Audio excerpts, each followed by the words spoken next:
Well, greetings. Michael Didier here. Thank you for joining us. Boy, we have some really interesting things to talk about today. You know, how is Yehovah going to make the world his? You know what? I think that's what the last day is about. I've really refined some of my thinking concerning the last days.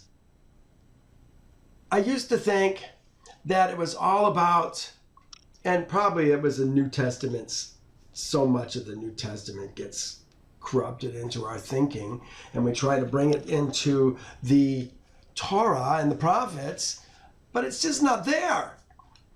But what I'm seeing is what we're going to see today. Yehovah is raising up his sons. They're called Israel's seed. They're the second born men who have left the kingdom of their birth, join themselves to Yehovah's. Leaving the kingdom of your birth means leaving the governments, those numbers, the things that say you're theirs. It's the covenants. We're leaving them. And we're now coming to Yehovah, and we're going to make a new covenant with him. It's called Passover. And at Passover, the Ger, who was the Gentile, now becomes the Ezra man, the second born man, the born in the land man, the heir of Yehovah, and the son, the spiritually born son. How many different ways can I say it? It's those men that Yehovah is going to use in these last days. It's those men that he's raising up even now in all the places where he has scattered us. Carl, you can be one of those men. When he does raise us up, he's going to put a pillar of fire over our head, just like he did Moses. And the people are going to come to us, and we, those spiritually born men, probably are going to be downloaded. We're going to see Joseph's going to be downloaded with 70 languages when he comes before Pharaoh and becomes his number 2 man. I think we're going to be downloaded with his statutes, his judgments, and his ordinances. In Isaiah 52, I think it's verse 8, it says, when Yehovah brings back Zion, his watchmen will all see eye to eye. He's going to bring the good shepherds. They're going to be the good shepherds because they've already proven themselves in coming out ahead of time, like Moses did, like Aaron did. All right, Aaron came out at the 11th hour, but he came out. There's going to be men who will come out at the 11th hour. He can use them. They came out voluntarily. And now when he raises up these people, he's going to put a pillar of fire over them. When he does, we're going to see people who have been influenced by the scriptures begin to come to us. They're not going to be the great ones. They're going to be the servants. But even they are going to be ahead of those who are going eventually to submit to us.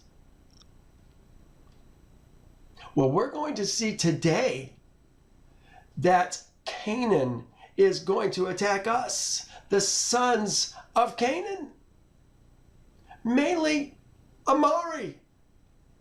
They look strong. On the outside, whoa, baby, undefeatable. Probably looks a lot like the United States, some of the other strong countries of this world, but they can't stand against Yehovah. Wait till you see what happens today. Last week, we talked about Genesis 36. Here it is.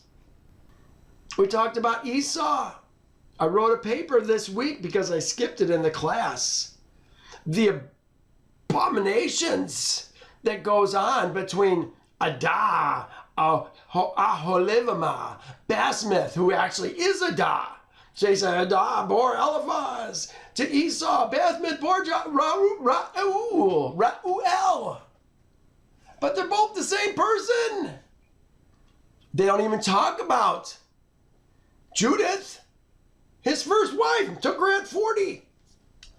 Basmith, he took at 63. He took another one at 77 and still another one, Aholivamah, at 83. Especially Aholivamah was a covenant between Seir the Horite, who is also a Hivite. Oh, found some really interesting things this week about the Hittites. Where do the Hittites come from? Look at this. I want to go to, let's go to Canaan, C-A-N-A-A. Here we are, Canaan's sons. This son here, it says Heth. Heth. My New King James says he's a Jebusite. Jebusite? You know what? I looked it up. It's not even in the Hebrew. What's up with that? How come it says Het? The Jebusite. Well, you know Het doesn't start with a hey. It starts with a Het. It says Ket. Ket. And Ket is where we get the Gittites. It just has a different vowel. Gittites is Ket. The second-born son of Canaan.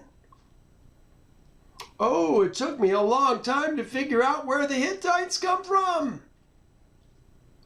They're the Gittites.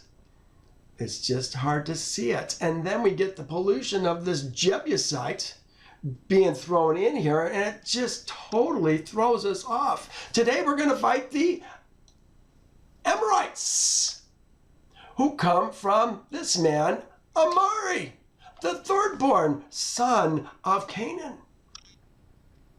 Oh, it's so interesting to see how this all fits together. Well, another thing that they did in Genesis 36 was they called Basmith, look what it says, Basmith, Ishmael's daughter. Basmith, Ishmael's daughter. Goofy. Look at this. This is also Torah.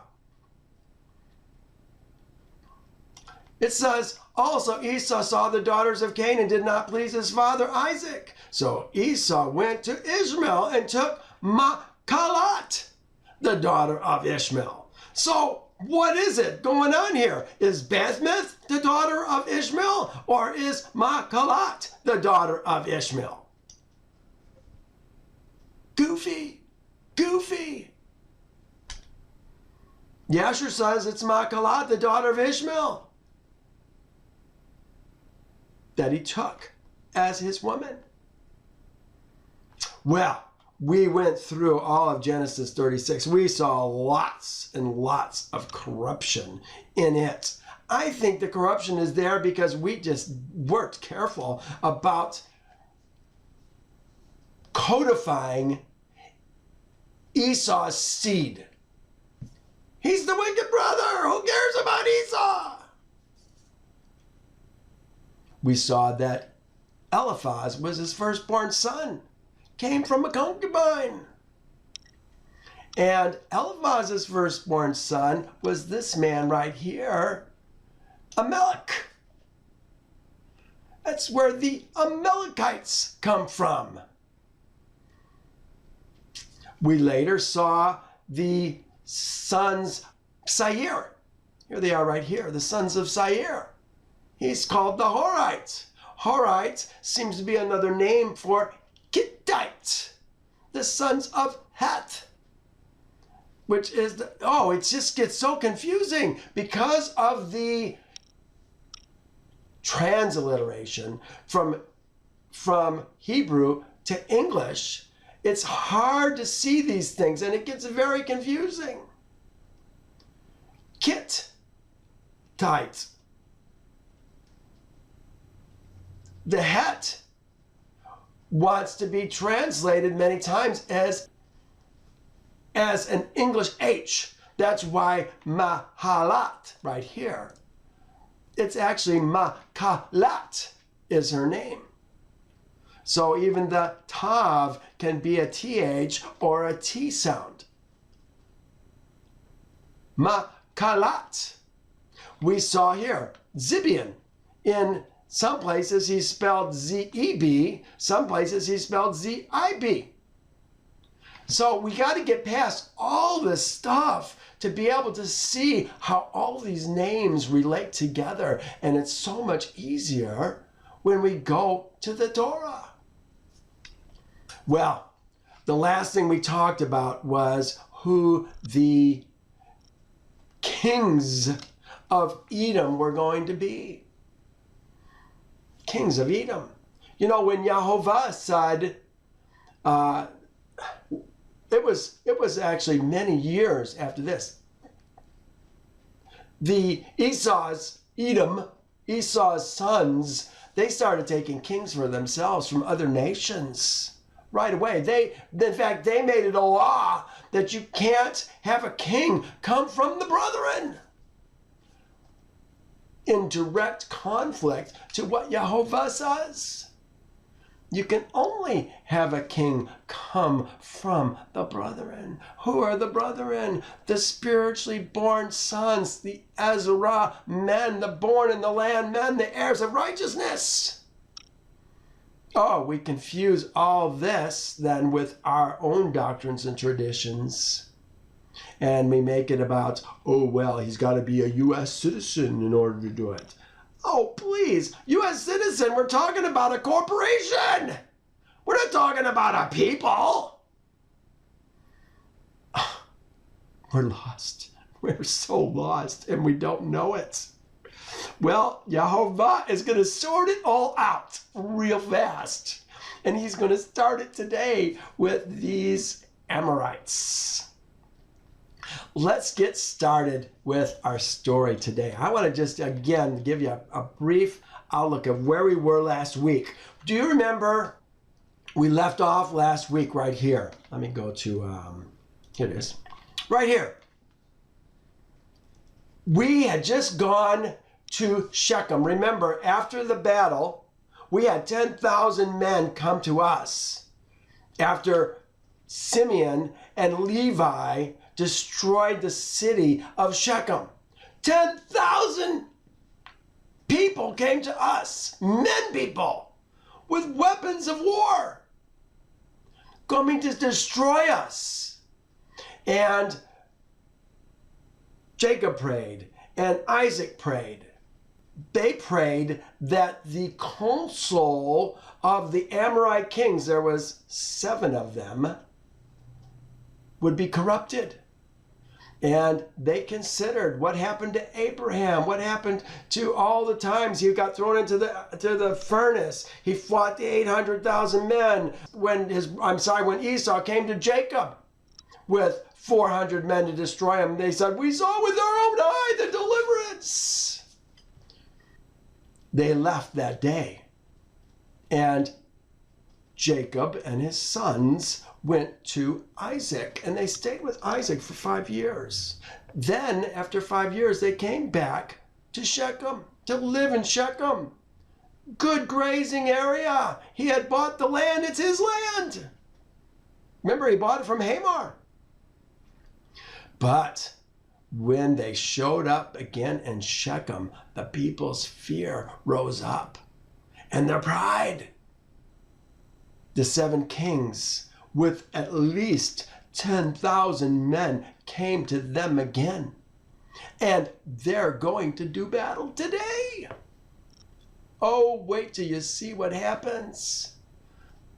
And it says, and Jacob's seed called unto Yehovah and said, help us, Yehovah.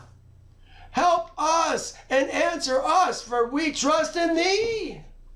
Let us not die by the hands of these uncircumcised men, who this day have come against us. This is what's going to happen in the last days, you guys.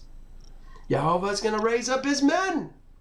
Get to those men if you're not one of those men. That's where the safety's going to be at. You know, there's lots of men in the world who are circumcised. I was circumcised on the 8th day. But my heart was never circumcised. And for more than 45 years, I was one of those uncircumcised men. Uncircumcised in heart. I would have been destroyed. Oh, you have no idea how narrow this narrow road is. This highway, this ancient path. You don't know. But I'm trying to help you understand. Let us not die by the hand of these uncircumcised men, who this day have come against us. Look at what David said. David, shadow picture of what's going to happen in the last days. And these sons of Jacob were the shadow picture for David. Oh, wait till you see some of the things that David says. They already said. What does it say? That which has been is that which shall be. That which has been done is that which shall be done again. There's nothing new under the sun. David quotes these guys many times in his life. We are going to see this. Listen to what David says. It says, this is when Goliath, remember Israel, the sons of Israel, Israel's seed have come to fight. Who are they fighting? The Philistines.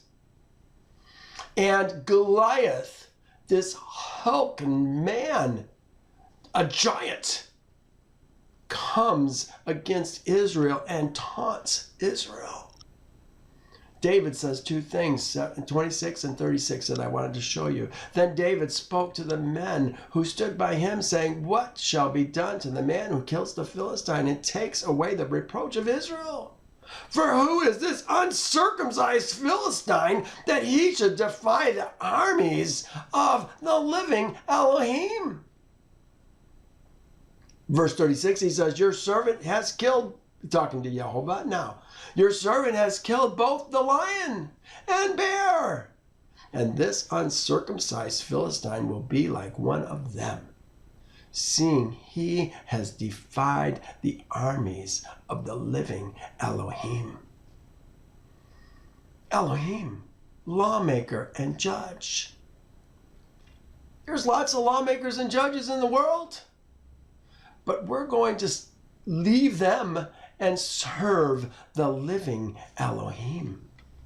That's the goal. And the sons, no, and Jacob's seed. You know what? I'm going to see, you're going to see this. Carl, I'm going to say this for you. I don't say, try not to say, the sons of. There is no definite article, the.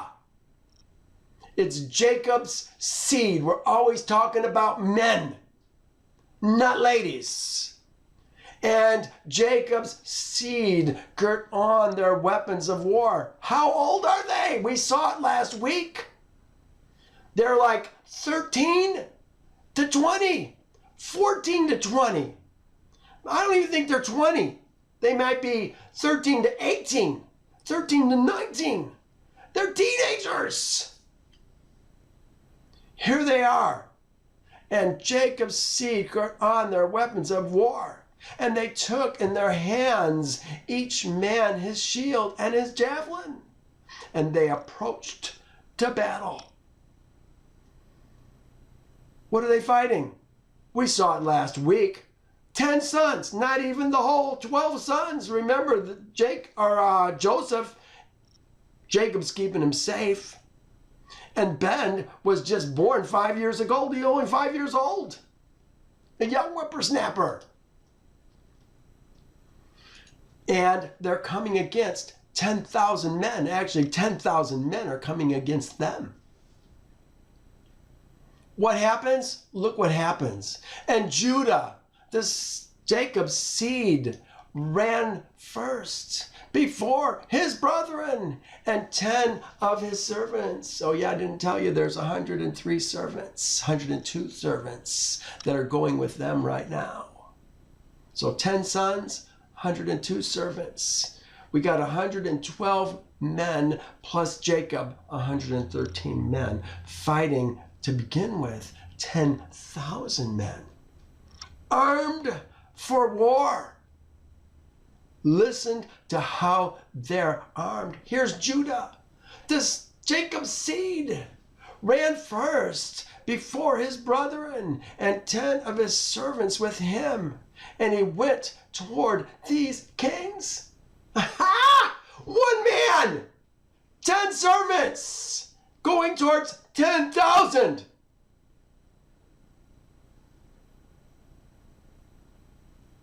Does that fry your brain? Listen to what these men are like.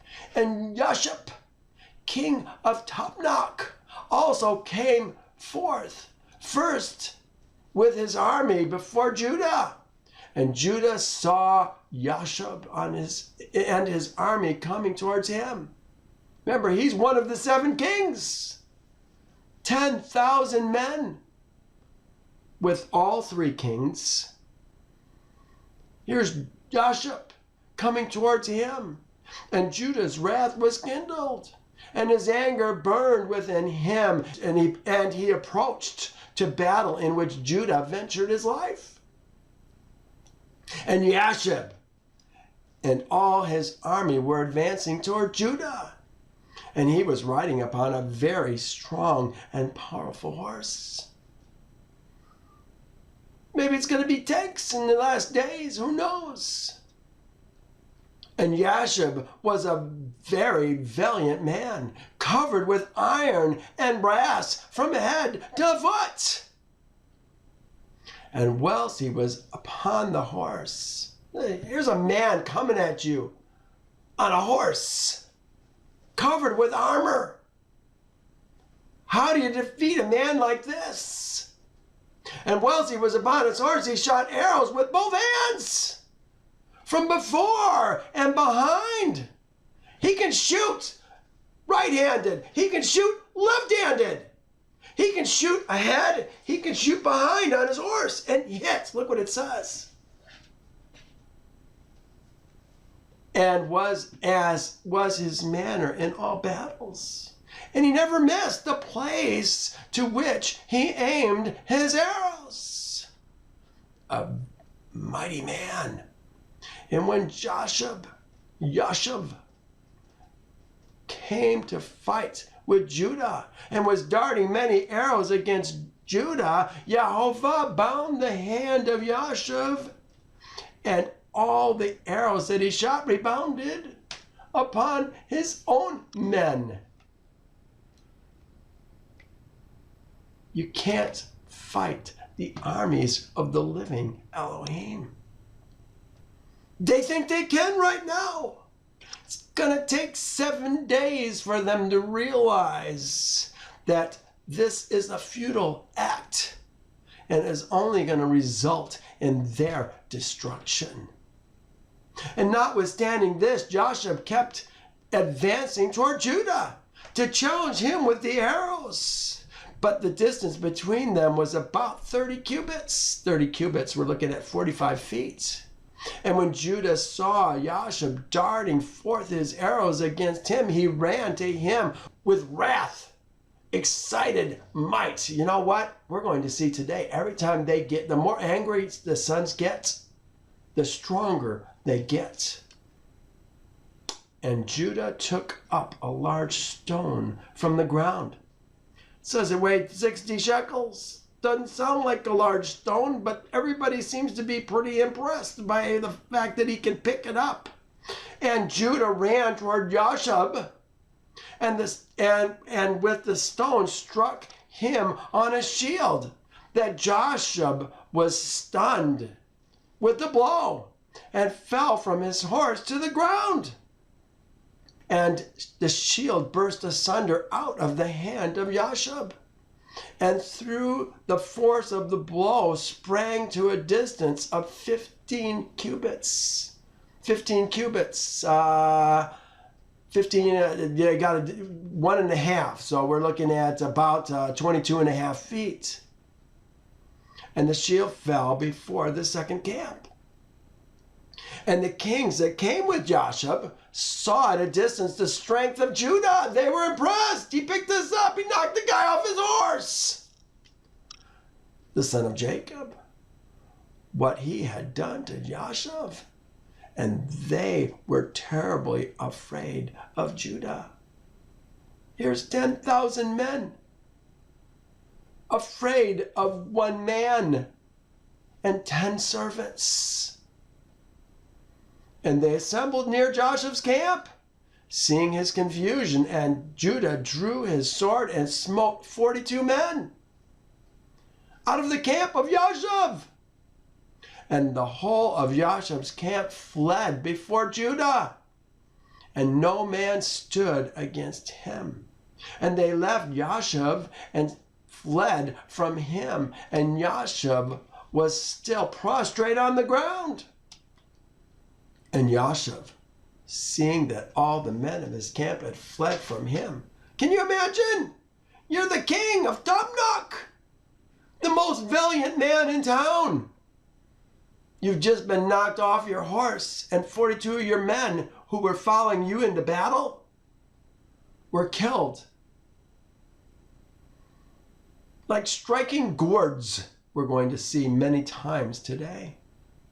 And Jashub, seeing that all the men of his camp had fled from him, hastened and rose up with terror against Judah, and stood upon his legs opposite Judah. He's been knocked off his horse. Now he's standing up.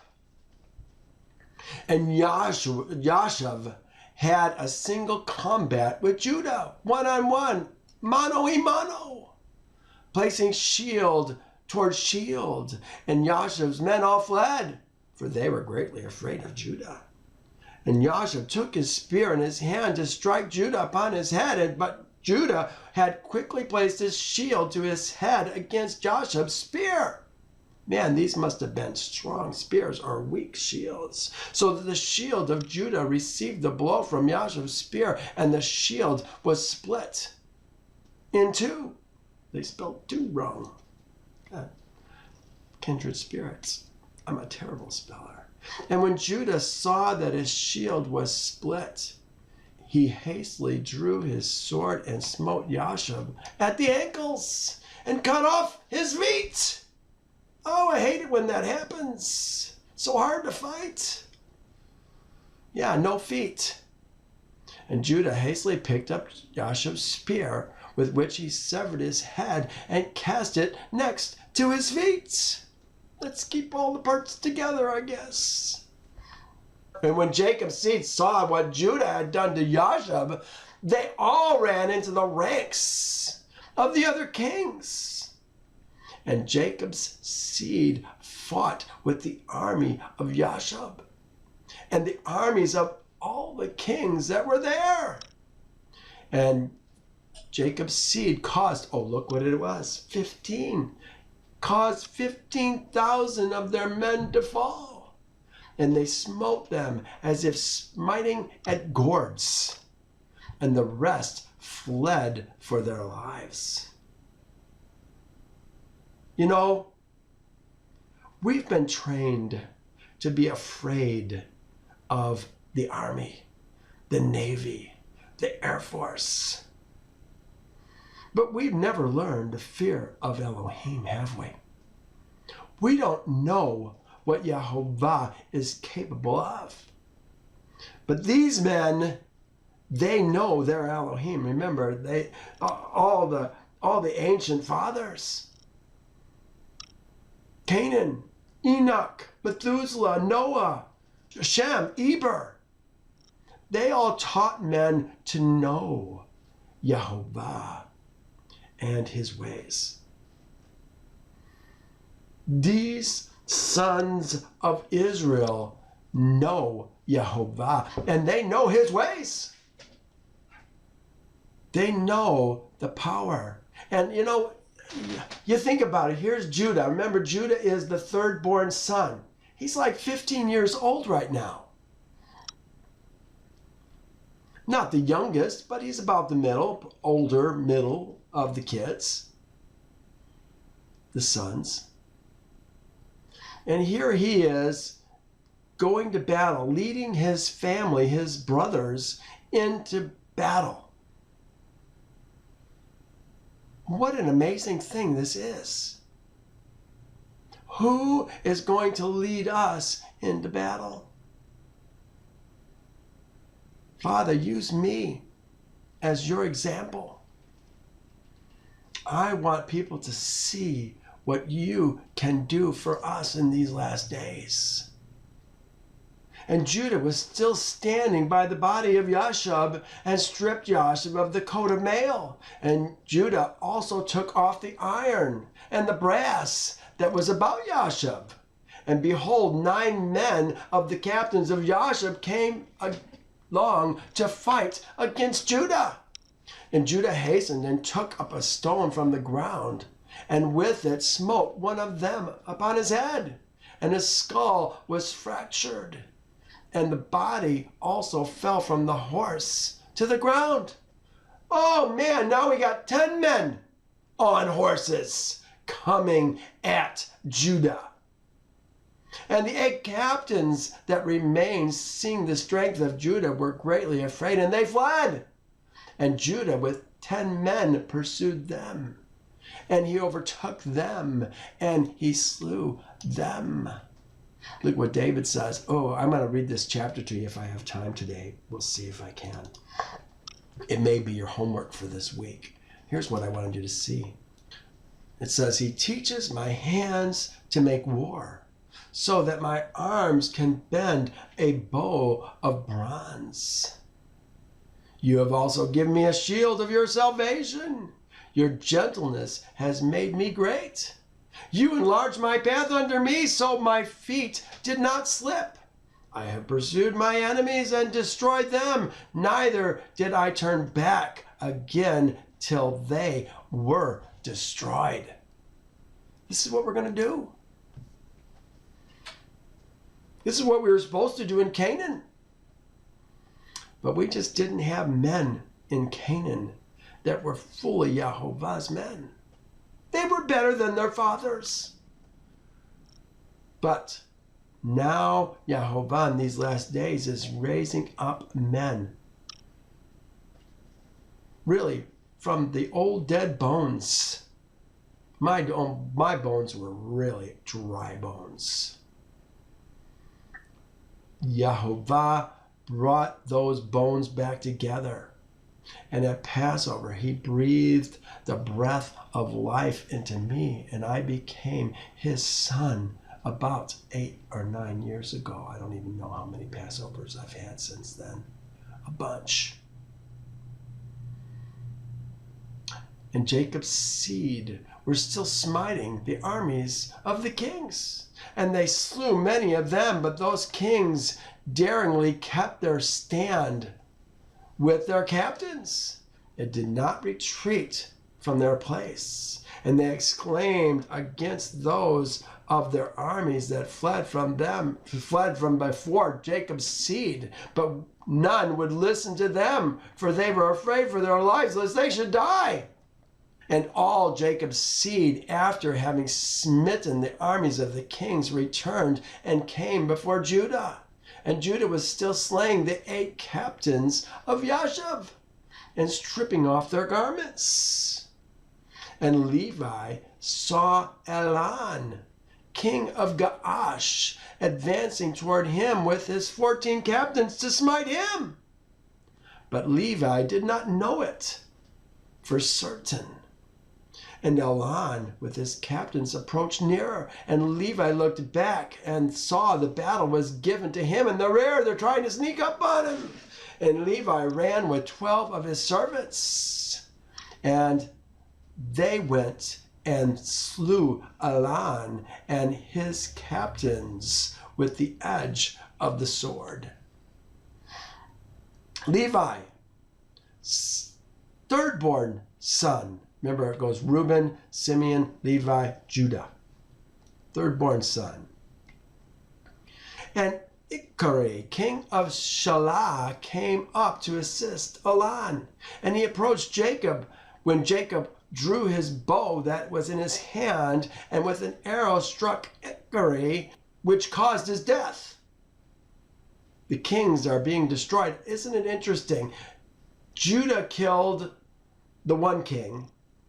It looks to me like it's Jacob who's going to kill all the other kings. And when Issachar, king of Shelah, was dead, the 4 remaining kings fled from their stations with the rest of their captains, and they endeavored to retreat, saying, "We have no more strength with the Hebrews after their having killed the 3 kings and their captains, who are more powerful than we are." Yasher was the example. And when he went down and his kings went down, hope retreated in the hearts of these men. And when Jacob's seed saw that the remaining kings had removed from their stations, they pursued them. And Jacob also came from the heap of Shechem. Remember, they were on the heap, this hill, I guess, from the place where he was standing.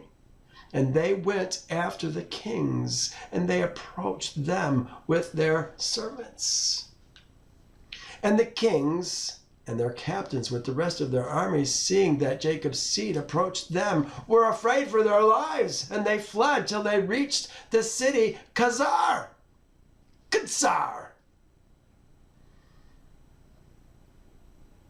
Hiding in the city. And Jacob's seed pursued them to the gates of the city Chazar. And they smote a great smiting among the kings and their armies, about 4,000 men. So what do we have? 15,000 plus another 4,000. We're looking at 19,000 plus dead already. And we haven't killed a single city yet. We're going to kill in the next 7 days, 6 days, these 7 cities, probably over 100,000 men, women, and children. It's going to be disastrous for these people who came against us. You know, they didn't even want to. They were, how was it said? Remember, they came against us the first time 5 years ago. And I'm sure when they went back home, the elderly, the old men, and their women said, "Well, what's up with that? You let them live?" They didn't know. They weren't there. But now, here they are coming to him again. They wanted to retreat, it said last week. But I think their pride wouldn't let them. And so they decided to fight with us. And now, the subtle pressure that they were receiving from their families, from the elders of the city, is now going to get the elders of the city and the families destroyed. Many of them. 4,000. And whilst they were smiting the armies of the kings, Jacob was occupied with his bow, confining himself to smiting the kings. And he slew them all. He slew Parathan, king of Chazar, at the gate of the city of Chazar. He also smote Susi, king of Sartan, and Lavan, king of Baccharin, and Shaver, king of Machnema. And he slew them all with arrows, an arrow to each of them, and they died. Remember, Jacob is between 84 and 91 years older than all of his sons. And this Jacob's seed, seeing that all the kings were dead and they were broken up and retreating, continued to carry on the battle with the armies of the kings opposite the gates of Chazar. Chazar's gates! And they smote about 400 of their men. And 3 men of the servants of Jacob fell in battle. Hear that? 3 of the servants. Just because you're a servant doesn't mean you're going to necessarily be protected. Of the 102 servants, we lost 3 in the 6-day battle. These are the only servants that are going to die. There's going to be a couple injuries. We're going to see Levi got hurt. Juda got hurt. But they lived, obviously. And when Judah saw that the 3 of his servants had died, it grieved him greatly. And his anger burned within him against the Amorites. And all the men that remained of the armies of the kings were greatly afraid of their lives. And they ran and broke the gates of the walls of the city Chazar, and they entered the city for safety. And they concealed themselves in the midst of the city of Chazar. Chazar city. There's no definite article on these. For the city of Chazar was very large and extensive. And when all these armies had entered the city, Jacob's seed ran after them to the city. And 4 mighty men, experienced in battle, went forth from the city and stood against the entrance of the city, with drawn swords and spears in their hands. And they placed themselves opposite Jacob's seed and would not suffer them to enter the city. Remember, when they broke into the city, here's the Amorites breaking into the city of Chazar. The gates were shut. They knocked them down. Got in. Now, these 4 men are going to defend the gates of the city themselves.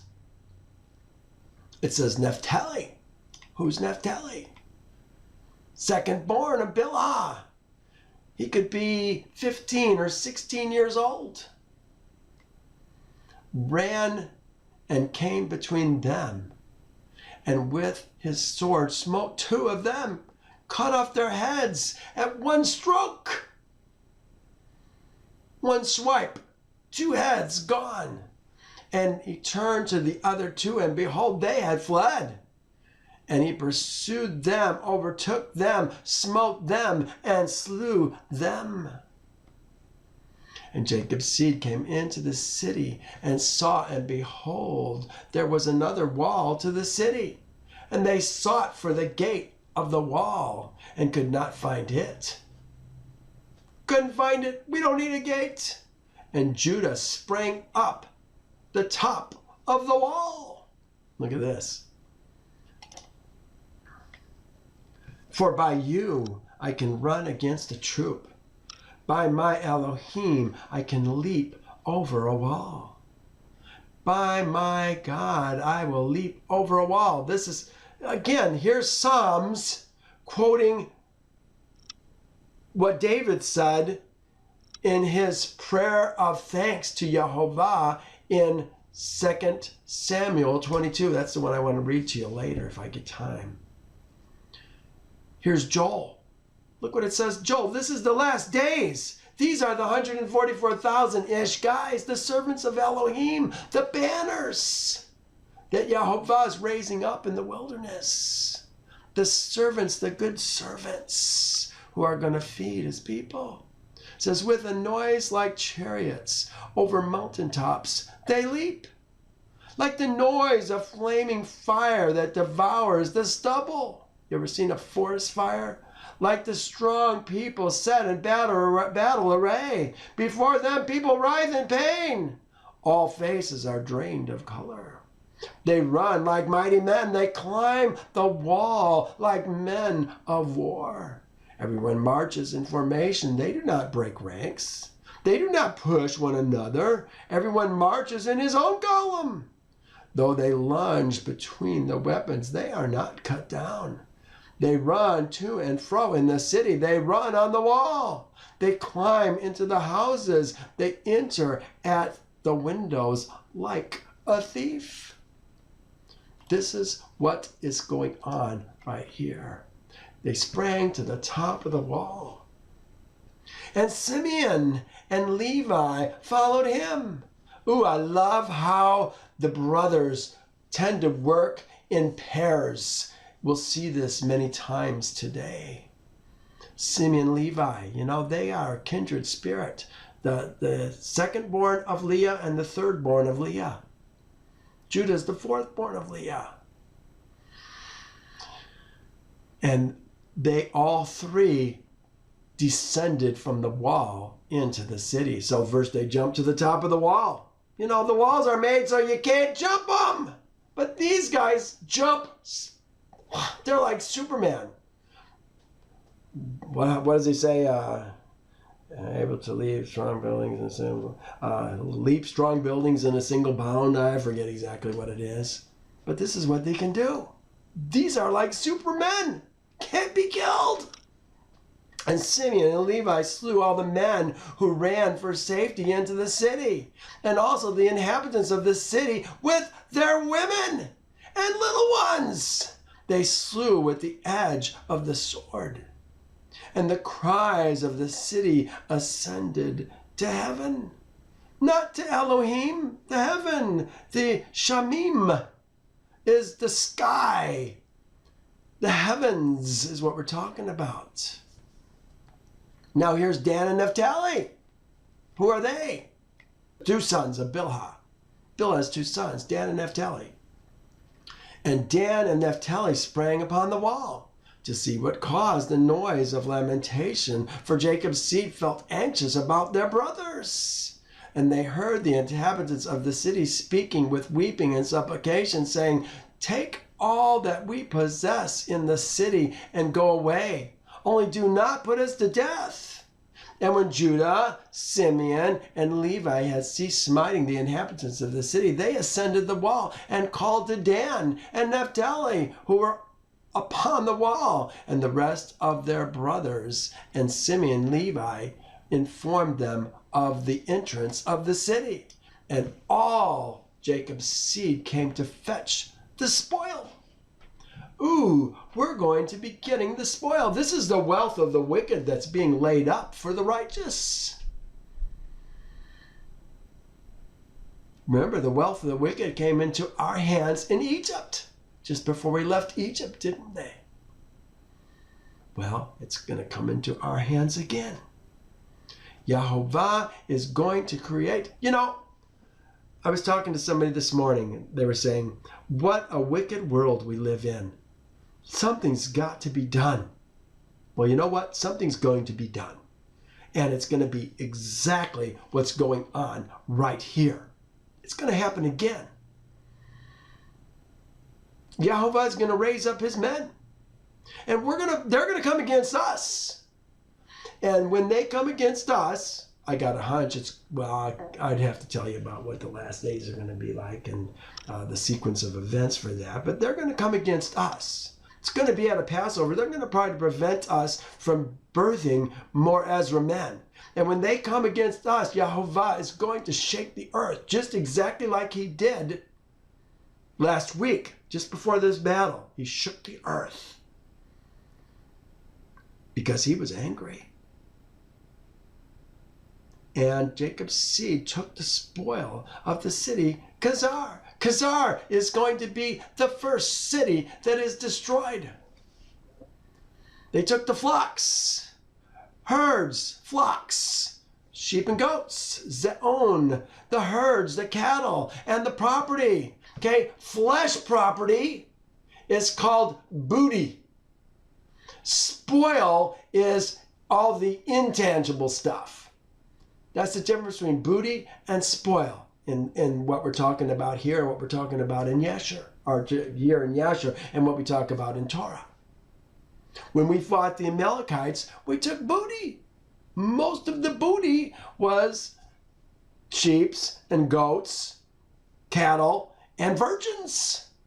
The virgins were part of the booty. But the silver and the gold and the bdellium, That was all the spoil. And the next day, Jacob's seed went to Sartan, for they heard that the men of Sartan who had remained in the city were assembled to fight with them for having slain their king. And Sartan was a very high and fortified city, and it had a deep rampart surrounding the city. A deep rampart. There's a hole. There's a wall. There's a rampart is a deep hole in the ground, and by going down it, it puts you in a position where the people on the wall can attack you even more. Drop things on you, shoot things on you. Well, look what it says. The pillars of the rampart were about 50 cubits. 50 cubits, that's 75 feet deep we're talking about. Deep ramparts. And its breadth, 40 cubits. So that's 60 cubits in width. 75 deep, 60 across. Huge. And there was no place for a man to enter the city on account of the rampart. And Jacob's seed saw the rampart of the city, and they sought an entrance in it, but could not find it. What's in this hole? It would either be water. I got a hunch it's water. Maybe not. Maybe it's spikes. A hole filled with spikes to destroy your enemy. Something to slow them down. They don't want to go into the rampart. And Jacob's seed saw the rampart of the city, and they sought an entrance in it, but could not find it. And the entrance of the city was at the rear. And every man that wished to come to the city came by that road and went around the whole city, and afterwards entered the city. And Jacob's seed, seeing they could not find the way into the city, their anger was kindled greatly. There they are. They're getting angry again. And the inhabitants of the city, seeing that the sons of Jacob were coming to them, were greatly afraid of them, for they had heard of their strength and what they had done to Chazar. And the inhabitants of the city of Sartan could not go out towards Israel's seed, or Jacob's seed, after having assembled in the city to fight against them, lest they might thereby get into the city. So by opening the door to go out to fight with them, you take the chance that they're going to get in while you're going out. But when they saw that they were coming towards them, they were greatly afraid of them, for they had heard of their strength and what they had done to Chazar. So the inhabitants of Sartan speedily took away the bridge of the road of the city. There's something that spanned that, what do they call it? A rampart. They're taking out the bridge from its place before Jacob's seed came, and they brought it into the city. And Jacob's seed came and sought a way into the city and could not find it. And the inhabitants of the city went up to the top of the wall and saw, and behold, Jacob's seed were seeking an entrance into the city. They think they're safe. Look what they do. And the inhabitants of the city reproached Jacob's seed. Oh, you don't want to reproach Jacob's seed. You don't want to reproach Israel's seed. If you reproach Israel's seed, you're reproaching Yehovah. That's how it's going to be in the last days. And the inhabitants of the city reproached Jacob's seed from the top of the wall, and they cursed them. And Jacob's seed heard the reproaches, and they were greatly incensed, and their anger burned within them. And Jacob's seed were provoked at them, and they all rose up. They all rose and sprang over the rampart with the force of their strength. Sounds like all the sons just jumped the 60 feet across. and through their might passed the 40 cubits breadth of the rampart. And when they had passed the rampart, they were under the wall of the city, and they found the gates of the city closed with iron. And Jacob's seed came near to break open the door of the gates. They don't have any battering rams. They're doing it with their bare hands. And the inhabitants did not let them, for from the top of the wall they were casting stones and arrows upon them. And the number of the people that were upon the wall was about 400 men. And when Jacob's seed saw that the men of the city would not let them open the gates, they sprang and ascended to the top of the wall. Here they go! Another wall that's supposed to prevent you from coming in. They don't even need siege weapons. They don't need anything to build up and lay it against the wall. They jump! And they sprang and ascended the top of the wall. And Judah went up first to the east part of the city. Judah, east. Gad and Asher. Who's Gad and Asher? Zilpah's sons working together went up after him. You can kind of see the familiar bonds with these men. I think it's really quite beautiful. Went up with him to the west. So we have Judah on the east, Gad and Asher on the west, Simeon and Levi on the north, Dan and Reuben on the south. Remember, we talked about Simeon and Levi, second and third born sons. Oh, I put... Isn't it cool how the brothers work together? Yeah, it's awesome. And here's the firstborn of Bilhah and the firstborn of Leah, Reuben with Dan. And the men who were on top of the wall, the inhabitants of the city, seeing that Jacob's seed were coming up to them, they fled from the wall, descended into the city, and concealed themselves in the midst of the city. They run to and fro in the city. They run on the wall. They climb into the houses. They enter their windows like a thief. That's Joel chapter 2. And here's Issachar and Naphtali. I said, where's Zebulun? Who's Zebulun? That's the only one that's missing so far. We've named them all. But Zebulun has not been identified yet. Zebulun is Leah's youngest son. It's the one that she had last, just before Dinah was born. He's probably the youngest son of all who are fighting. I'm guessing he's 10.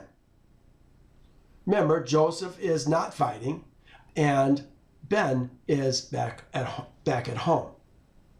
Zebulun, we're going to see, is with his dad, Jacob. Pretty cool. And Issachar and Naphtali that remained under the wall approached and broke the gates of the city and kindled a fire at the gates of the city, and the iron melted. And all Jacob's seed came into the city, they and all their men, and they fought with the inhabitants of the city of Sarton, and smote them by the edge of the sword, and no man stood before them. And about 200 men fled from the city, and they all went and hid themselves in a certain tower in the city. And Judah pursued them to the tower, and he broke down the tower, which fell upon the men, and they all died. Hear that? Jacob knocked down a tower. When was the last time you saw a man knock down a stone tower? And Jacob's seed went up to the road of the roof of the tower. And they saw, and behold, there was another strong and high tower at a distance in the city, and the top of it reached to the heavens. And Jacob's seed hastened and descended, and went with all their men to the tower, and found it filled with 300 men, women, and children, tough women, nashim, and little ones, tough, or perhaps tafim. Taf generally gets to be used for plural as well, but I have seen tafim. And the sons of Jacob's seed smote a great smiting against these men in the tower, and they ran away and fled from them.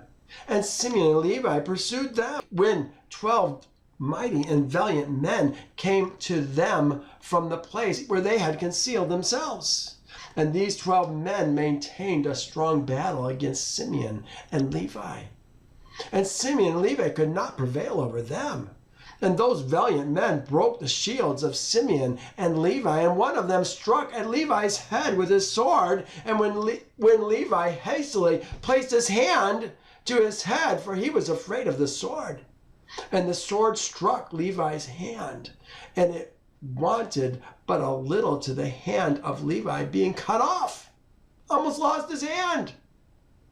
And Levi seized the sword of the valiant man. So he stopped it, the blow, probably caught it on its way down, stopped the blow, and then turned it on the man. It says, and Levi seized the sword of the valiant man in his hand, and took it forcibly from the man, and with it struck at the head of the powerful man, and severed his head. And 11 men approached to fight Levi, for they saw that one of them was killed.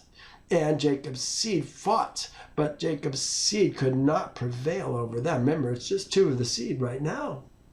But even one is called a seed. For those men were very powerful. And Jacob's seed, seeing that they could not prevail over them, Simeon gave a loud and tremendous shriek. Ooh, this is the shriek. And the 11 powerful men were stunned at the voice of Simeon's shrieking. Ooh, look at this.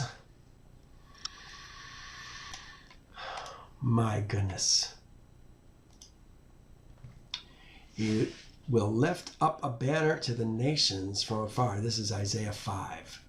And will whistle to them from the ends of the earth. This is what's going to happen in our last days, you guys.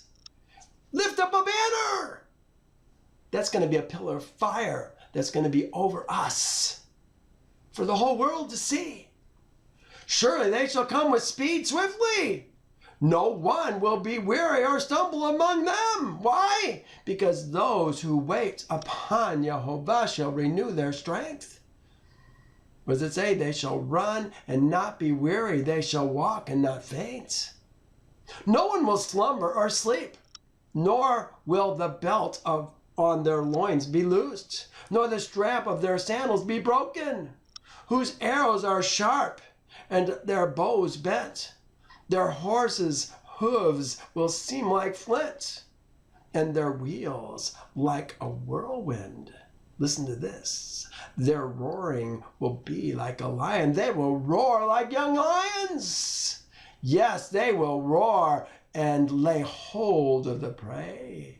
They will carry it away swiftly, and no one will deliver. In that day they will roar against them like the roaring of the sea. And if one looks to the land, behold darkness and sorrow.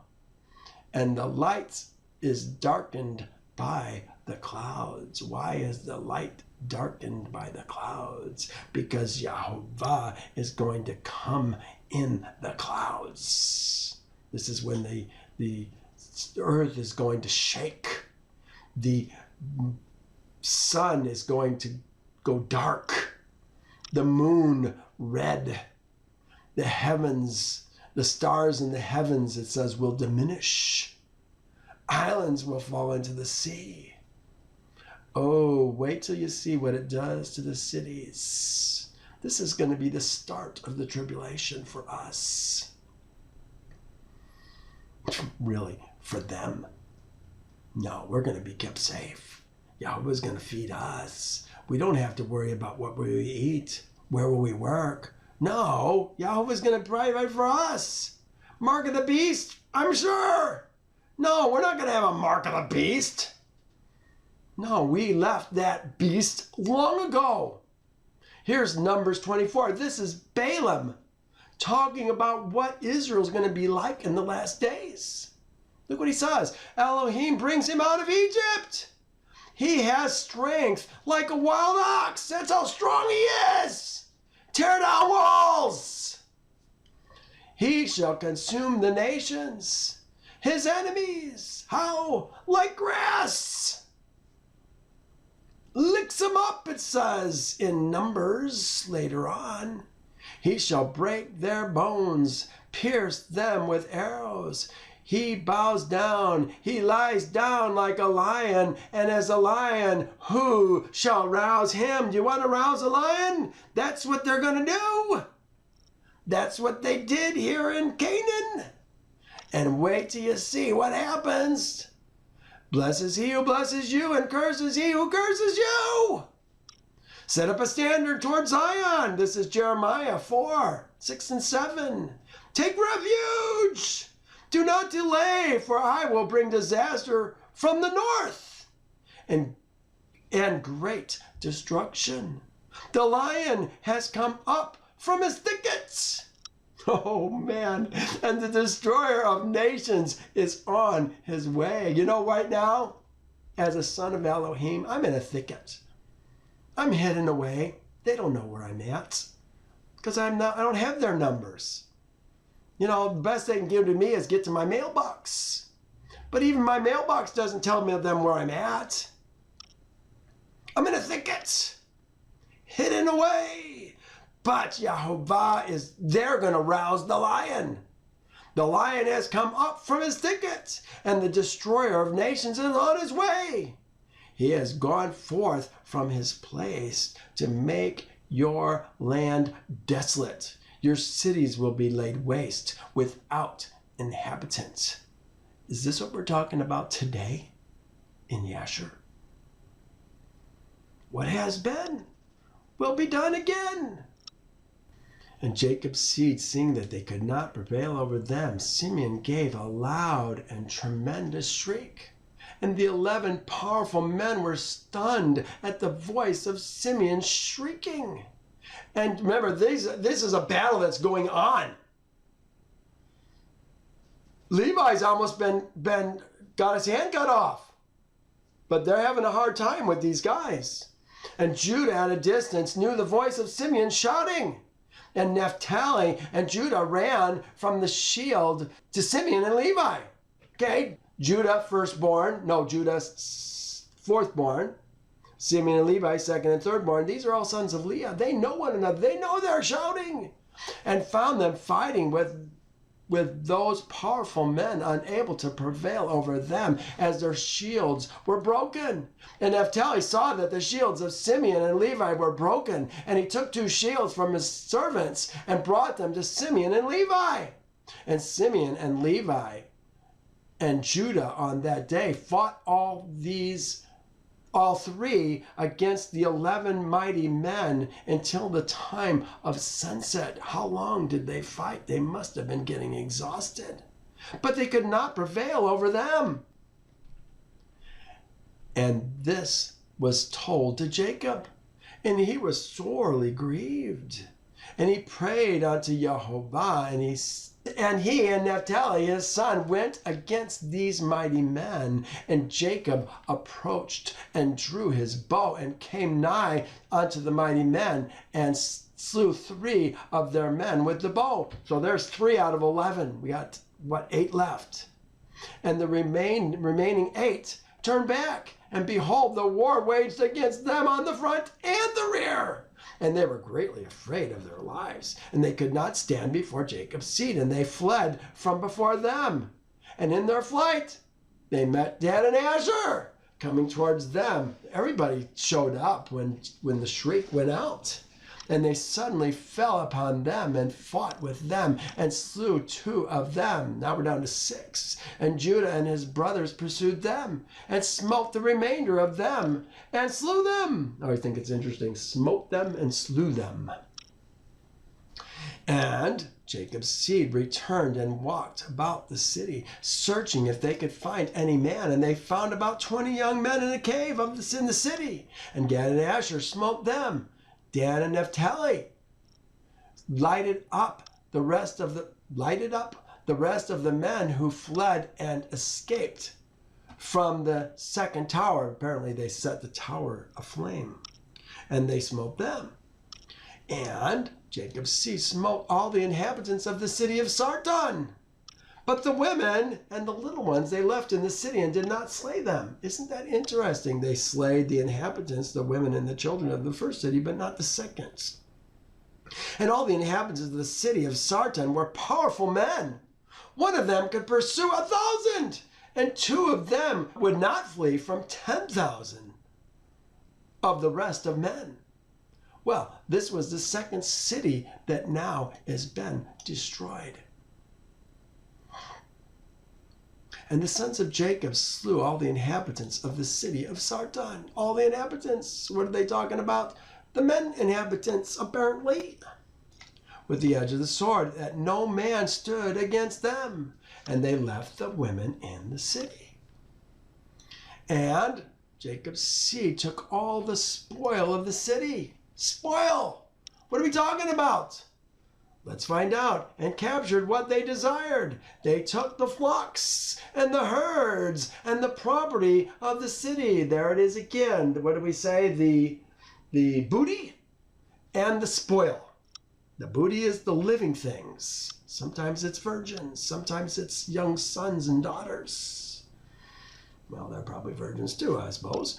And Jacob's seed did unto Sarton and its inhabitants as they had done to Chazar. Well, they didn't do quite as much as they did to Chazar, because they killed all the women in Chazar, didn't they? And the children.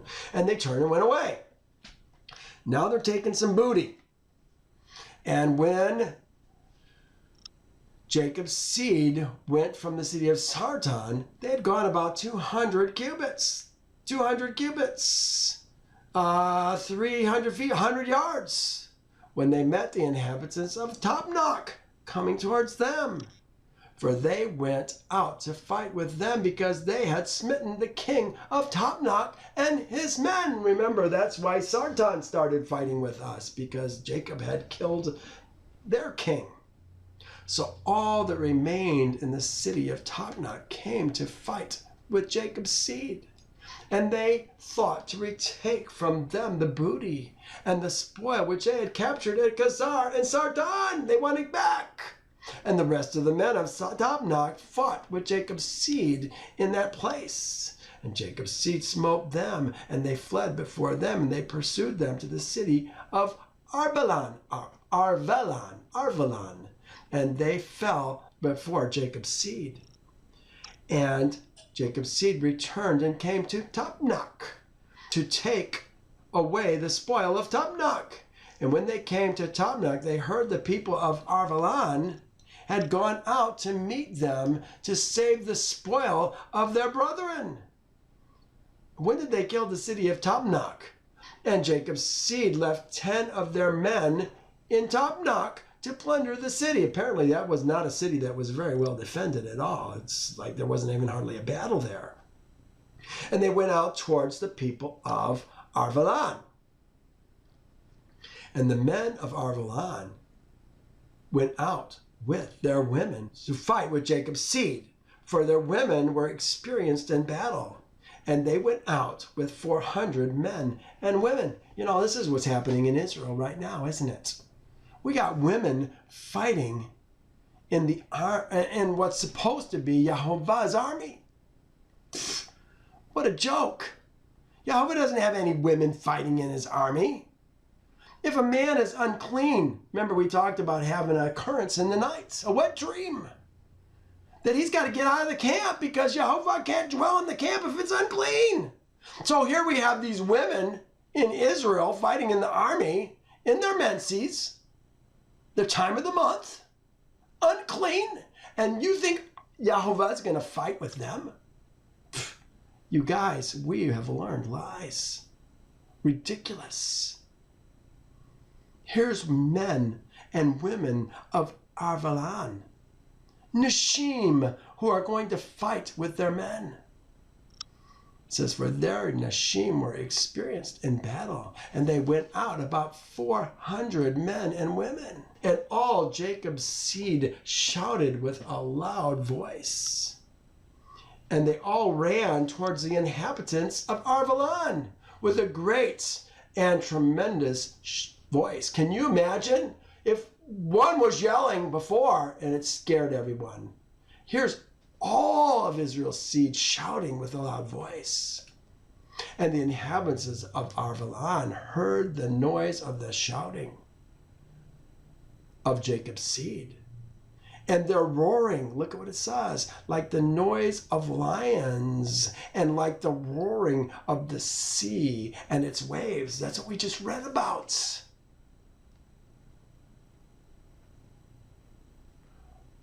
In that day, they will roar against them like the roaring of the seas. And fear and terror possessed their hearts on account of Jacob's seed. And they were terribly afraid of them, and they retreated and fled before them into the city. And Jacob's seed pursued them to the gates of the city, and they came upon them in the city. And Jacob's seed fought with them in the city, and all their nashim, women, were engaged in slinging against Jacob's seed. And the combat was very severe against them the whole of that day until evening.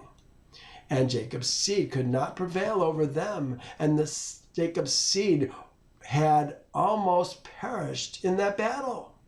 And Jacob's seed cried unto Yehovah. Isn't it interesting? We keep talking about Jacob's seed, Jacob's seed, Jacob's seed, Jacob's seed, Jacob's seed. That's what we talk about in the last days. Israel seed, Israel seed, Israel seed, Israel seed. What is Yehovah trying to tell us? They cried unto Yehovah and greatly gained strength toward evening. And Jacob, or Jacob's seed, smote all the inhabitants of Arvalan by the edge of the sword, men and women and little ones. Third city destroyed, maybe the fourth city. We had Tapnach also, remember.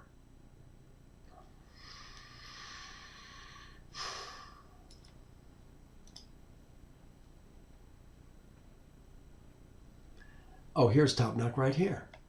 And also the remainder of the people that had fled from Sartan, the Jacob's seed smote them in Arvalan. And the sons of Jacob did unto Arvalan and Tapnach as they had done to Chazar and Sartan. So that's the fourth city, I guess. Maybe it might be that Tapnach was the third city and Arvalan was the fourth city. Probably I should reverse those. I'm not going to worry about it right now. And when the women saw that all the men were dead, they went up to the roofs of the city and smote Jacob's seed by showering down stones like rain. And Jacob's seed hastened and came to the city and seized all the women and smote them by the edge of the sword. And Jacob's seed captured all the spoil, there's the spoil, and the booty. What's the booty? The flocks and the herds and the cattle. That's the fifth city? Or no, the next one is the fifth city here. And Jacob's son did unto Machnaimah as they had done to Tapnach and Chazar and Shiloh. And they turned from there and went away. We've had 4 days so far, killed 5 cities. And on the 5th day, Jacob's seed heard the people of Gaash had gathered against them to battle. Boy, they don't learn, do they? Because they had slain their king and their captains. For there had been 14 captains in the city of Gaash.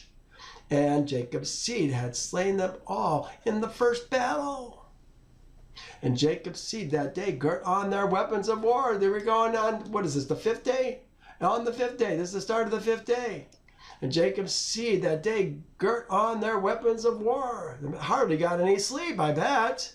And they marched to battle against the inhabitants of Gaash. And in Gaash there was a strong and mighty people of the Amorites. And Gaash was the strongest and best fortified city of all the cities of the Amorites.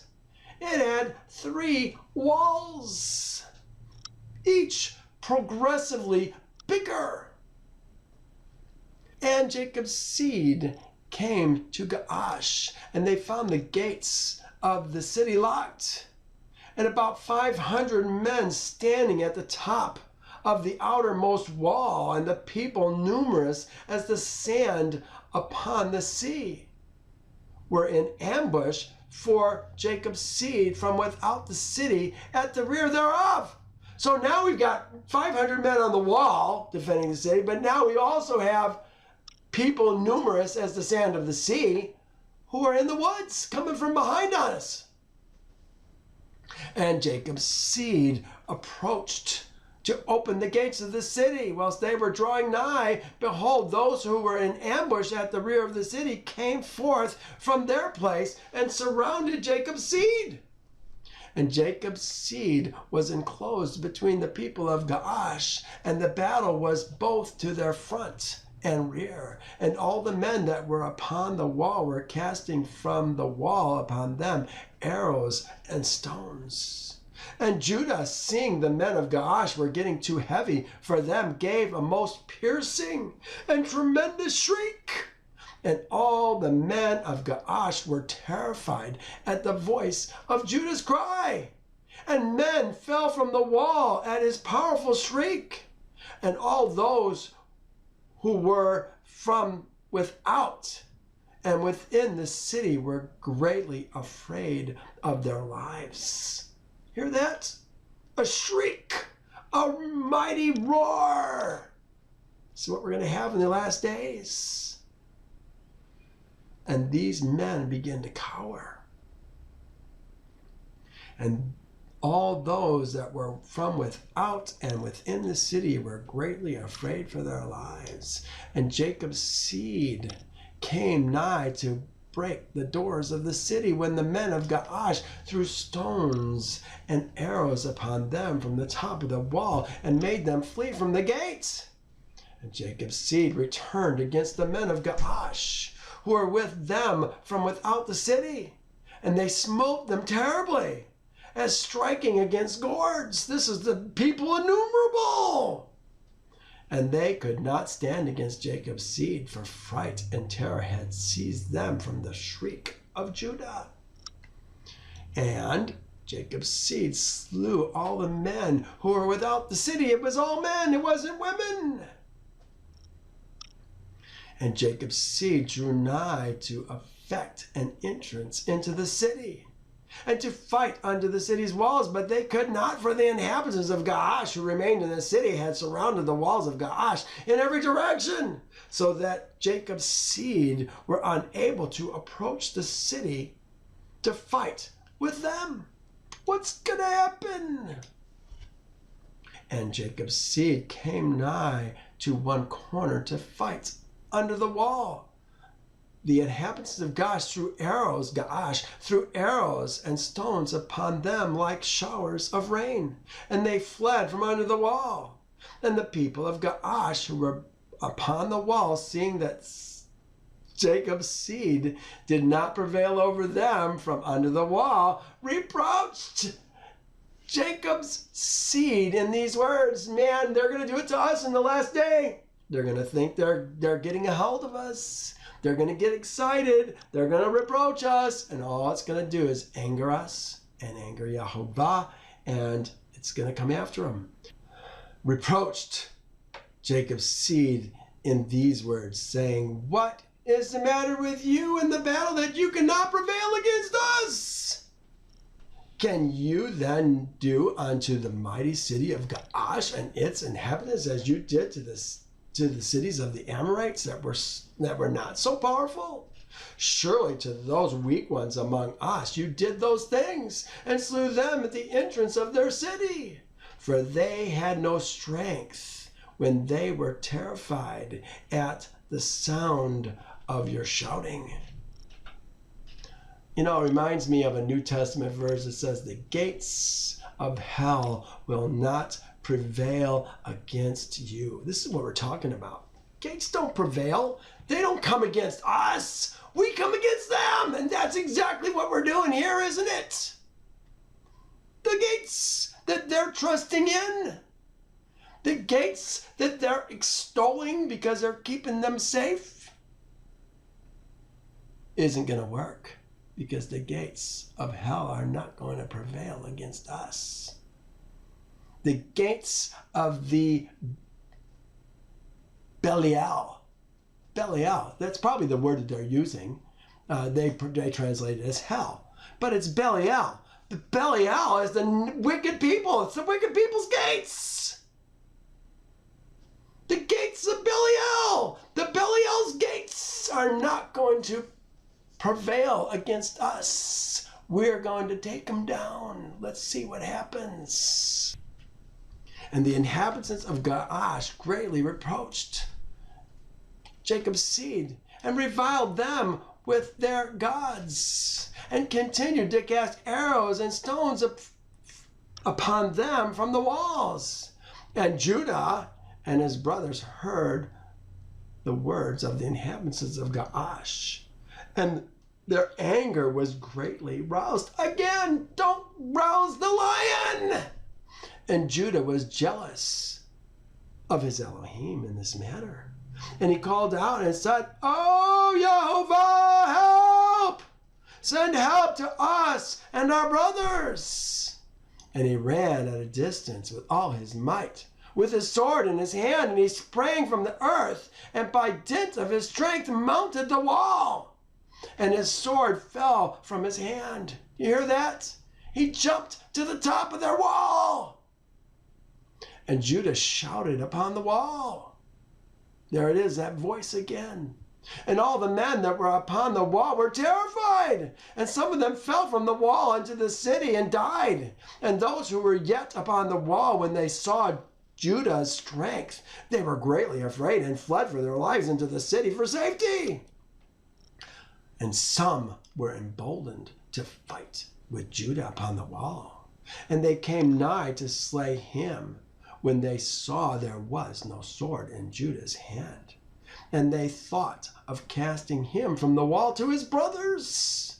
And 20 men of the city came to assist them, and they surrounded Judah, and they all shouted over him, and approached him with drawn swords. And they terrified Judah, and Judah cried out to his brothers from the wall, "He's getting surrounded! Oh no!" And Jacob and his sons drew their bows from under the wall and smote 3 men. There's 20 that were upon the wall. And Judah continued to cry, and he exclaimed, "Oh, Yehovah, help us! Oh, Yehovah, deliver us!" And he cried out with a loud voice upon the wall, and his cry was heard at a great distance. And after this cry, he again repeated to shout. And all the men who surrounded Judah at the top of the wall were terrified. And they each threw his sword from his hands at the sound of Judah shouting and his tremor, and fled. They left some swords at the top of the wall. And Judah took the swords which had fallen from their hands. He's taken one in each hand, it sounds like. And Judah fought with them and slew 20 of their men upon the wall. And about 80 men and women still ascended the wall from the city. And they all surrounded Judah. Now, see, the women are starting to fight. When the women start to fight, the women are going to be killed. And Jacob and all who were with him drew the bow from under the wall, and they slew 10 men upon the wall. And they fell below the wall before Jacob and his sons. And the people upon the wall, seeing that 20 of their men had fallen, they still ran toward Judah with drawn swords, but they could not approach him, for they were greatly terrified of Judah's strength. And one of their mighty men, whose name was Arud, approached to strike Judah upon the head with his sword, when Judah hastily put out his shield to his head. He must have picked up a shield. And the sword hit the shield, and it was split in two. And this mighty man, after he had struck Judah, ran for his life at the fear of Judah. And his feet slipped upon the wall, and he fell amongst Jacob's seed, who were below the wall, and Jacob's seed smote him and slew him. Couldn't have been too much to that. And Judah's head pained him from the blow of the powerful man, and Judah nearly died from it. So this is the second time one of the brothers has been hurt. And Judah cried out upon the wall, owing to the pain produced by the blow. And Dan heard him. Who's Dan? Bilhah's son. Heard him. And his anger burned within him. And he also rose up and went at a distance and ran and sprang from the earth and mounted the wall with wrath, excited strength. There it is, wrath, excited strength. And when Dan came upon the wall near Judah, all the men upon the wall fled who had stood against Judah. And they went to the second wall. So remember, there's 3 walls in this city. And they threw arrows and stones upon Dan and Judah from the second wall and endeavored to drive them from the wall. And the arrows and the stones struck Dan and Judah, and they had nearly been killed upon the wall. And wherever Dan and Judah fled from the wall, they were attacked with arrows and stones from the second wall. And Jacob and his sons were still at the entrance of the city below the first wall. And they were not able to draw their bow against the inhabitants of the city, as they could not be seen by them, being upon the second wall. And Dan and Judah, when they could no longer bear the stones and arrows that fell upon them from the second wall, they both sprang upon the second wall near the people of the city. Oh my goodness, can you imagine? Here's their defenses. They're trusting in these defenses, and now they've just jumped the first 2 defenses. And when the people of the city were upon the second wall saw that Dan and Judah had come to them upon the second wall, they all cried out and descended below between the walls. And Jacob and his sons heard the voice of the shouting from the people of the city, and they were still at the entrance of the city. And they were anxious about Dan and Judah, who were not seen by them, they being on the second wall. And Naphtali, what's my notes say here? Dan's brother by Bilhah, and Naphtali went, so it wasn't Dan and Yasher, it was Dan and Naphtali, went up with wrath-excited might and sprang upon the first wall. So now here's the 3rd son that has sprang upon this wall. Why didn't they all do it faster? To see the cause of the noise of the shouting which they had heard in the city. And Issachar and Zebulun drew nigh to break the doors of the city, and they opened the gates of the city, and they came into the city.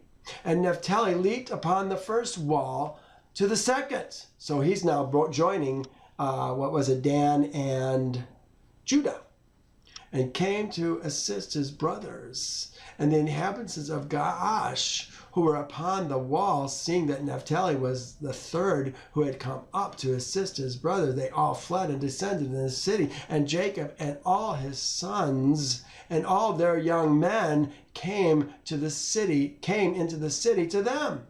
And Judah and Dan and Naphtali descended from the wall into the city and pursued the inhabitants of the city. I thought there was 3 walls. And Simeon and Levi were from without the city and knew not that the gate was opened.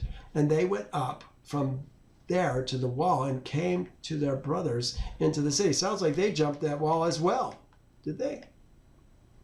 Sounds like Simeon and Levi, they jumped the wall also.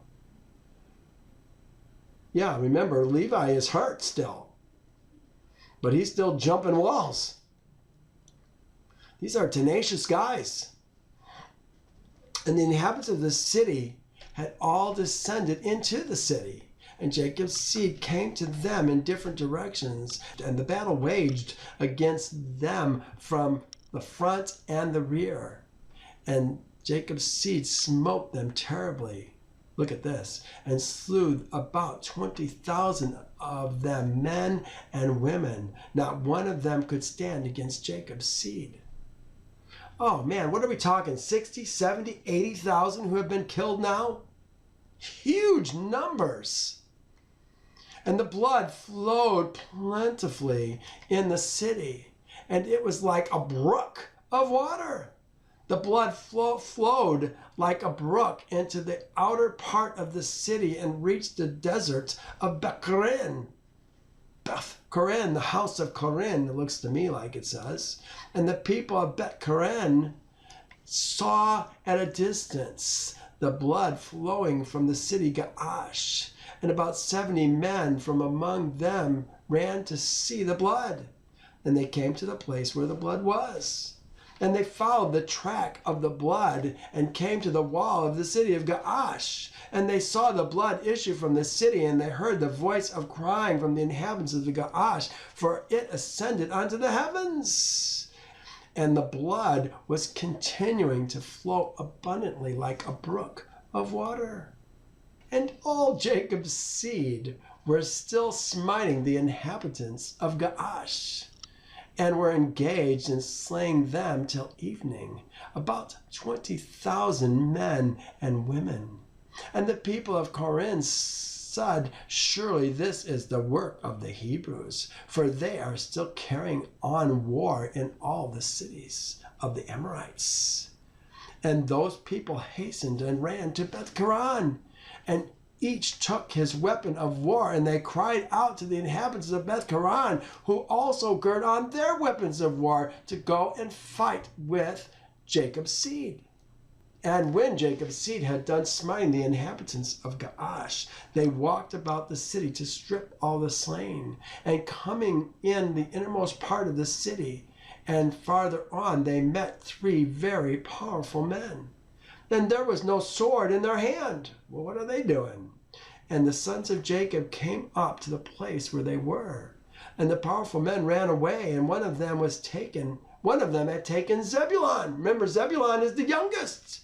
Probably 12, 11, who he saw. Well, here, maybe I even have it. Third youngest, 13, about 13 years old.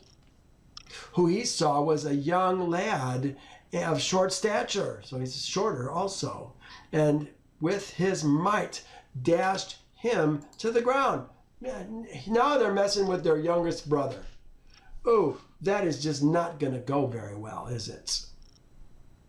And Jacob ran to him with sword, and Jacob smote him. This is Jacob, the one who's been with him all this time.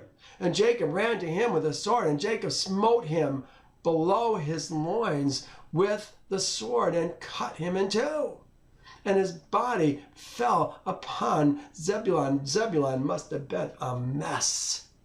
And the second one approached and seized Jacob. Remember, Jacob, 13. He's got to be 197 plus 5, 97, probably 112 years old right now. And the second one approached and seized Jacob to fell him to the ground. And Jacob turned to him and shouted to him, while Simeon and Levi ran and smote him on the hips with his sword and felled him to the ground. And the powerful man rose up. So they knocked him to the ground. Now he's going to rise up again. And the powerful man rose up from the ground with wrath-excited might. And Judah came to him before he had gained his footing and struck him upon the head with his sword. And his head was split, and he died. Brutal, brutal wars. And the third powerful man, seeing that his companions were killed, ran from before Jacob's seed, and Jacob's seed pursued him in the city. And whilst the powerful man was fleeing, he found one of the swords of the inhabitants of the city, picked it up and turned to Jacob's seed and fought them with that sword. And the powerful man ran to Judah to strike him upon the head with the sword, and there was no shield in the hand of Judah. And whilst he was aiming to strike him, Naphtali hastily took his shield and put it to Jacob's head. And the sword of the powerful man hit the shield of Naphtali, and Judah escaped the sword. Oh, I love how the brothers are preserving each other. And Simeon and Levi ran upon the powerful man with their swords and struck him forcibly with their swords. And the two swords entered the body of the powerful man and divided it in two lengthwise. Divided him in half, lengthwise. And Jacob's seed smote the three mighty men at that time together with all the inhabitants of Gaash. And that day was about to decline. This is the sixth city that has been destroyed. There's still one more city left, and it's already 1246. And the sons of Jacob walked about Gaash and took the spoil of the city. Even the little ones and the women they did not suffer to live. Why? I think because the ladies were fighting against them. And Jacob's seed did unto Gaash as they had done to Sartan and Shiloh. Well, this is the last chapter that we need to get through today. I don't think we're going to make it, but we'll get started on it. And Jacob's seed led away all the spoil of Gaash and went out of the city by night. They were going on, marching towards the castle of Beth-Karan. This is now a castle. We had cities, now we got a castle. And the inhabitants of Beth-Karan were going to the castle to meet them. And on that night, Jacob's seed fought with the inhabitants of Beth-Karan in the castle of Beth-Karan. And all the inhabitants of Beth-Karan were mighty men. One of them would not flee from before 1,000 men. They fought on that night upon the castle, and their shouts were heard on that night from afar, and the earth quaked at their shouting. And all Jacob's seed were afraid of these men. They're getting tired. This is the sixth day of this war. And they were not accustomed to fight in the dark. And they were greatly confounded. And Jacob's seed cried to Yehovah, saying, Give help to us, Yehovah. Deliver us, that we may not die by the hands of these uncircumcised men. And Yehovah hearkened to the voice of Jacob's seed. And Yehovah caused a great terror and confusion to seize the people of Beth-Karan. And they fought amongst themselves. Gotta love Yehovah's ways. The one with the other in the darkness of the night, and smote each other in great numbers. And Jacob's seed, knowing that Yehovah had brought a spirit of perverseness among those men, that they fought each man with his neighbor, went forth from among the bands of the people of Beth-Karan, and went as far as the descent of the castle Beth-Karan, and further.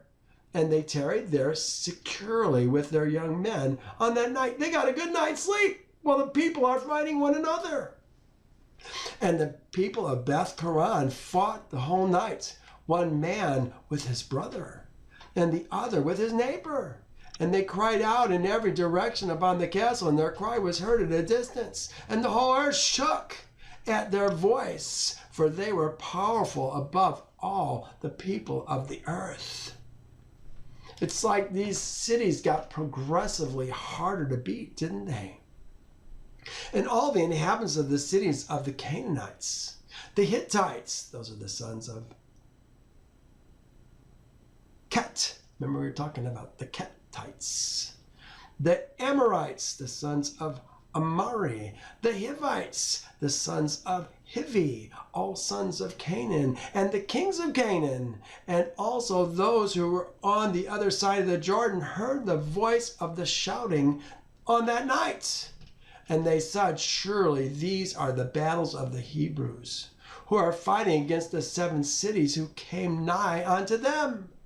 And who can stand against these Hebrews? Do you think they're starting to see that you can't stand against the Hebrews? You know what? You're not a Hebrew because you call yourself a Hebrew. You're a Hebrew because you left the kingdom of your birth, men, and made yourself wholly Yehovah's man. and all the inhabitants of the cities of the Canaanites. And all those who were on the other side of the Jordan were greatly afraid of Jacob's seed. For they said, behold, the same will be done to us, as was done to those cities. Who can stand against their mighty strength? Oh my. And the cries of the Koranites. Beth Koran. Oh, that's interesting. Remember I said it was the house of Koran. Here's the Koranites. And the cries of the Koranites were very great on that night and continued to increase. And they smote each other till morning, and numbers of them were killed.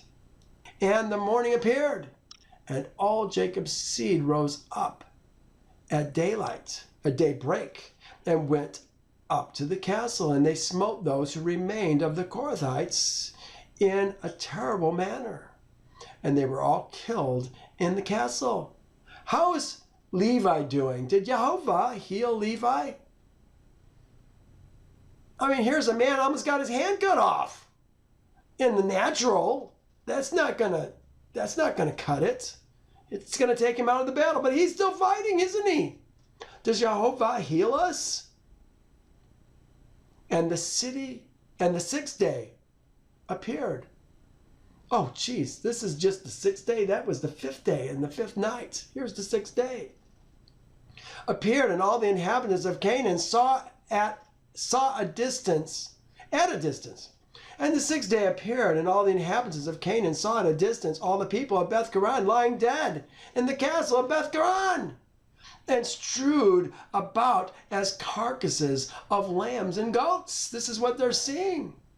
And Jacob's seed led all the spoil that they had captured from Gaash and went to Beth Koran. And they found the city full of people like the sands of the sea. And they found with them, and Jacob's seed smote them there till evening. It's almost like this is a repeat of that second day. I'm not sure how that actually works. And Jacob's seed did to Beth Koran as they had done to Gaash, to Tapnach, and they had done to Chazar and Sartan. Shiloh. They left out Machnema. And Jacob's seed took with them the spoil of Beth Koran and all the spoil of the cities. And on that day they went home to Shechem. And Jacob's seed came to the city of Shechem, and they remained without the city, and they rested there from the war, and tarried there all night. And all their servants, together with the spoil that they had taken from the cities, they left without the city, and they did not enter the city, for they said, peradventure there might be yet more fighting against us, and they may come and besiege us in Shechem. They didn't really want to go to the city. You'd think the city is going to be the place of shelter and security, but they like to be out in the open where they can maneuver, I guess. And Jacob and his sons and their servants remained on that night. And the next day, in portion of the field where Jacob had purchased from Hamor for five shekels. It was actually 100 shekels, it said in Torah. And all they had captured was with them. And all the booty which Jacob's sons had captured was in the portion of the field, immense as the sands of the seashore. Booty, they called it booty. I would have called it spoil. And the inhabitants of the land observed them from afar. They're watching them. This is what's going to happen in the last days. We're going to be so powerful, they're not going to know what to do with us. They don't want to come against us. Look what happens. And the inhabitants of the land observed them from afar. And all the inhabitants of the land were afraid of Jacob's seed, who had done this thing. For no king from the days of old had done the like. And the 7 kings of the Canaanites resolved to make peace with Jacob's seed, for they were greatly afraid of their lives on account of Jacob's seed. What can we expect in the last days? You know, I said earlier today that I fully expected everybody to die who wasn't with us. But it may be in these last days that there are going to be people who are going to say, all right, we will kiss the feet of your shoes, lick your feet, whatever. We're going to serve you. He says, those who served you, or those whom you serve, shall serve you. Got to fit it all together. It looks to me like the millennial kingdom's going to start after the great day of Yehovah, when he kills everyone who won't join us. That's going to be the start of the millennial kingdom. On that day, being the seventh day, Japhia, king of Hebron. Japhia, king of Hebron. Where's been the main base for Abraham and Isaac? Possibly even Shem and Eber for these many years. Hebron. Here's the king of Hebron. Do you think the king of Hebron knows the Hebrews? Do you think the king of Hebron knows what the Hebrews are capable of? Remember, just before this battle started, Jacob and his sons came from Hebron to Shechem. That was the start of this battle. On that day, being the seventh day, Japhia. You know what? I'm going to stop right here. We finished the battle. We're getting ready to make peace. We're going to see, in a sense, I think possibly even the start of the millennial kingdom. We'll serve you. We're going to give tribute to you. To the victor goes the spoil. Ooh, we have lots to see next week. And I think I am going to read next week 2 Samuel 22 to you. I think you need to see it. Because what's happening with Jacob's seed right now is what's going to happen to David, who's the shadow picture of what's going to happen to us in these last days. What has been will be done again. Or what has, I forget exactly how it goes. I've gotten at the end of this. There's nothing new under the sun. We think, this is new. No, it's always been. We just don't see it. Well, we're going to talk about this more next week. Hey, thanks for joining me today. I'm so grateful to have you here. Well, we'll see you again next week. Thank you for joining me. Bye now.